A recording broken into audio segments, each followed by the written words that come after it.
Halo guys, jumpa lagi dengan Bang Yenta Mudan. Di video kali ini gue bakal prediksi Timnas U19 Indonesia versus Timnas U19 Thailand yang bakal berlangsung dalam laga ketiga grup A Piala AFF U19 yang bakal berlangsung di Stadion Patriot Candrabaga Bekasi Rabu 6 Juli 2022 pukul 20.00 waktu Indonesia bagian Barat. Kita mulai aja guys.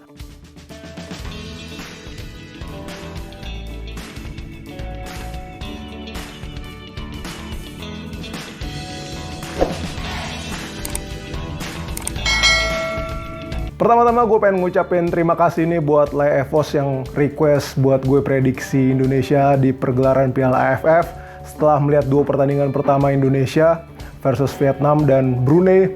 Sekarang saatnya kita melakukan preview nih guys. Buat lo yang baru mengikuti Timnas Indonesia ketika melawan Brunei, di mana kita menang 7 gol tanpa balas guys. Coba kita ngobrolin sedikit ya guys soal sejarah di Piala AFF U19. Indonesia terakhir kali keluar sebagai juara Piala AFF U19 pada 2013 guys, di mana saat itu kita menjadi tuan rumah. Indonesia menghadapi Vietnam di partai final, bermain 0-0 pada waktu normal, hingga akhirnya menang pada adu penalti dengan skor 7-6. Nah, sekarang guys, kita akan menghadapi Thailand yang merupakan raja Piala AFF U19 guys.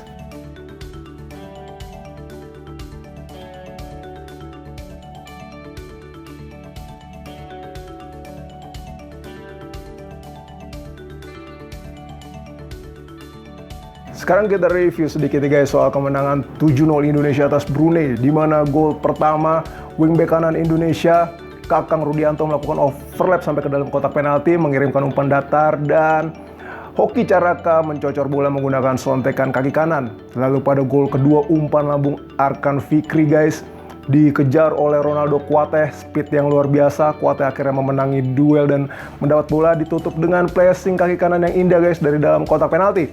Lalu pada gol ketiga, Hoki Caraka menunjukkan insting seorang striker ya guys. Ketika melihat bola liar, pandangan Hoki benar-benar tertuju terhadap bola, tidak melihat gawang hingga akhirnya melepaskan tembakan yang berbuah gol sehingga Indonesia memimpin 3-0. Lalu pada proses gol keempat Indonesia guys, Kakang lagi-lagi melakukan aksi overlap sampai ke dalam kotak penalti Brunei guys, melepaskan operan datar dan Hoki kembali melepaskan sepakan menyusur tanah guys. Gue lihat-lihat nih si Kakang mirip kayak wingback kanannya Chelsea ya guys, Reece James. Badan gempal tetapi sigap banget membantu serangan. Gimana menurut lo guys? Lalu jangan lupa juga guys, kita patut mengapresiasi umpan lambung dari jarak jauh guys yang dikirimkan oleh Rafli kepada Kakang. Menurut gue insting Rafli melihat Kakang berdiri bebas itu brilian sih guys. Dan umpannya jitu sampai ke Kakang. Lalu pada proses gol kelima Indonesia, nah menurut gue ini adalah gol open play yang paling cantik dari Indonesia guys, di mana ada kerjasama 1-2 antara Arkan dan Ronaldo Kuateh. Arkan lalu menusuk ke dalam kotak penalti. Wah, benar-benar licin guys. Ditutup peluangnya dengan sepakan pressing kaki kanan dari dalam kotak terlarang. Lalu pada gol ke-6 Indonesia, Arkan menunjukkan kualitas dalam mengirimkan umpan terobosan datar guys ke Hoki Caraka, dan Hoki dengan tenang melepaskan sepakan cungkil kaki kiri guys. Lalu gol penutup Indonesia yang menjadi penyelesai pesta gol Timnas muda kita guys, itu dilepaskan oleh Nico yang memanfaatkan bola real di dalam kotak penalti dengan tembakan keras kaki kiri. Menurut gue kemenangan 7-0 ini sangat patut diapresiasi guys. Bangga Indonesia guys.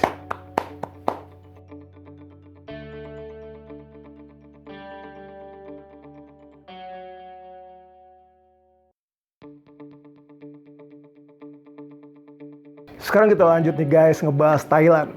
Kalau gue lihat ya guys, permainan Thailand ketika menggulung Myanmar 3-0, itu gol pertamanya diciptakan oleh gelandang kiri mereka, yakni In Prakon. Saat itu Thailand kan menggunakan formasi 4-4-2 ya guys. In Prakon ini menurut gue melepaskan tembakan spekulasi kaki kiri dari dalam kotak penalti. Sudutnya itu menurut gue sulit lah untuk tercipta gol. Tetapi kiper Myanmar menepis bola ke dalam gawang sehingga berbuah gol.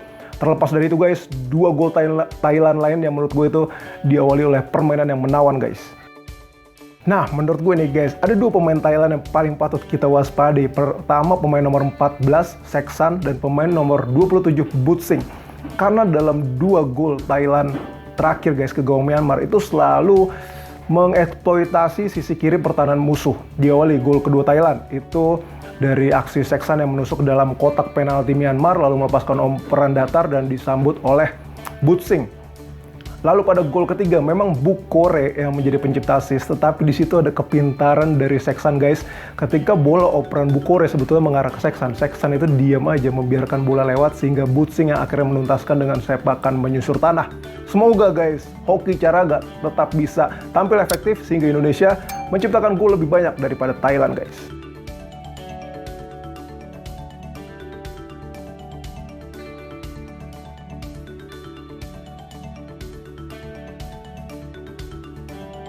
Sekarang gue pengen mengacungi jempol nih guys buat trio back Timnas U19 Indonesia, Dimas, Marcel, Ahmad yang menjadi pengawal dari pembangun serangan Indonesia, menjadi awal dari pembangunan serangan Indonesia guys. Jadi mereka ini menjadi pemain Timnas U19 Indonesia yang paling banyak melepaskan operan akurat ya guys. Gue jadi ingat di Liga Champions 2021-2022, tim yang mengandalkan 3 back dan melaju paling jauh itu Chelsea guys. Chelsea gugur di perempat final, mereka selalu mengandalkan Andreas Christensen, Antonio Rudiger, dan Thiago Silva. Jadi menurut gue guys, Sintayong ini menggunakan taktik yang berani dan garang. Semoga Dimas, Marcel, dan Ahmad bisa kembali tampil solid, baik itu dalam bertahan maupun membangun build up serangan dari Timnas Indonesia guys.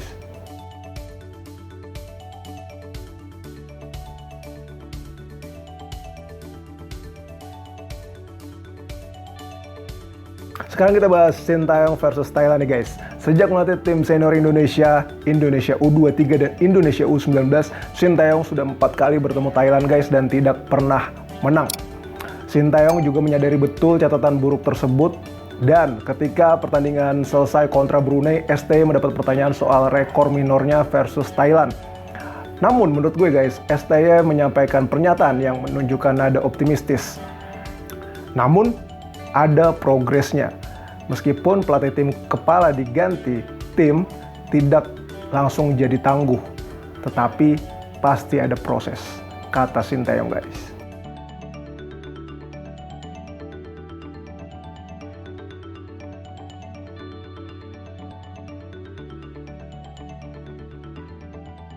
Kita masuk ke kesimpulannya nih guys. Kalau kita lihat di grup A Piala AFF U19, di posisi klasemen yang belum kebobolan itu tinggal Indonesia dan Thailand guys. Thailand total sudah menciptakan 4 gol tetapi seluruhnya tercipta di babak pertama. Gue rasa kalau Indonesia bisa menahan Thailand 0-0 di babak pertama, minimal Indonesia semoga bisa mendapatkan 1 poin ya guys, seperti ketika melawan Vietnam. Akan tetapi gue rasa supporter tuan rumah bisa menjadi pembeda. Gue optimistis pasukan Sintayong bisa meraih kemenangan perdana nih guys atas Thailand, sehingga setelah pertandingan Indonesia akan menyalip Thailand guys di klasemen grup A. Indonesia 7 poin, Thailand tetap 6 poin. Prediksi gue guys, Indonesia akan menang atas Thailand dengan skor 1-0. Gimana prediksi lo guys? Apakah sependapat dengan Bang Yen Tambunan atau lo justru melihat Indonesia akan bermain imbang atau bahkan kalah dari Thailand? Coba guys sampaikan di kolom komentar ya. Thank you banget guys sudah nonton video gue sampai akhir. Semoga video gue bermanfaat. Dan buat lo yang menikmati video-video Bang Yen Tambunan, boleh banget guys buat di like, share, subscribe, dan klik tombol loncengnya guys buat tahu update video terbaru dari Bang Yen Tambunan. Sampai jumpa lagi guys, sehat selalu, Tuhan memberkati.